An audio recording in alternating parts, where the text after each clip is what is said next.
پر نور فرمایا.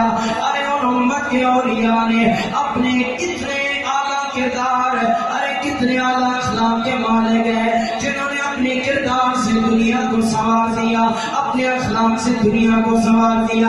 ارے کہیں مجھے ان صفوں میں داتا گنج بخش علی حجویری نظر آتا ہے، کہیں غوث اعظم عبد القادر جیلانی نظر آتا ہے، کہیں ان اولیاء کی اصفیاء کی صفوں میں چشتی اجمیری نظر آتا ہے، کہیں مجھے بابا فرید الدین گنج شکر نظر آتا ہے، کہیں خواجہ شاہ سلیمان قاسمی پیر پٹھان نظر آتا ہے، کہیں خواجہ شمس الدین سیالوی نظر آتا ہے، کہیں پیر میر علی شاہ نظر آتا ہے. دوسری طرف جاؤ کہیں مجدد الفسانی نظر آتا ہے، کہیں خواجہ بختیار کاکی نظر آتا ہے، کہیں خواجہ بہاؤالدین زکریا ملتانی نظر آتا ہے، کہیں لوگوں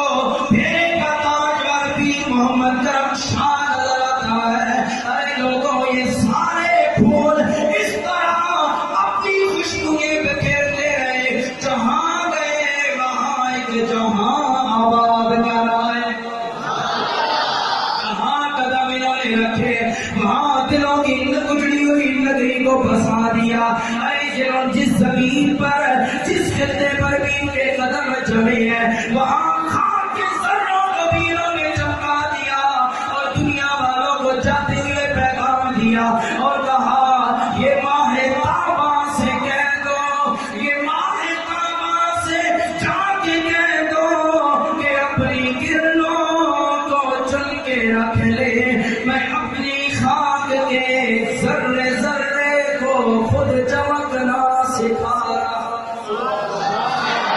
میں اپنی خاک کے ذرے ذرے کو خود چمکنا سکھا رہا ہوں. اس چاند کے چمکانے کی ضرورت نہیں ہے، یہ امت کے اولیاء جو چاند بن کر ستارے بن کر چمکے، انہوں نے زمانے کو چمکا دیا، اپنے کردار سے چمکا دیا. ارے لوگوں میں کس کس ولی کا ذکر کروں؟ غوث اعظم کا مقام ہی بلند و بالا ہے. ارے لوگوں ایک عام ولی کیسے بنتا ہے؟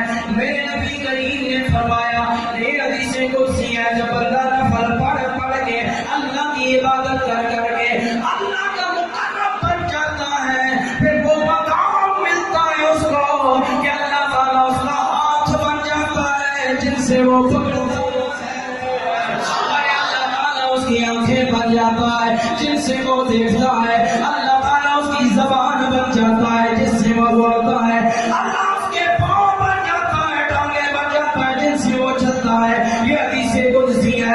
ارے لوگوں ایک نبی ایک ولی جو نفل پڑے اس مقام پر پہنچ جاتا ہے. مجھے بتاؤ جو مادرزاد ولی بن کے آیا ہے، جو اپنی ماں کے بدن سی غوث اعظم بن کے آیا ہے، اس عبد القادر کا مقام کیا ہوگا؟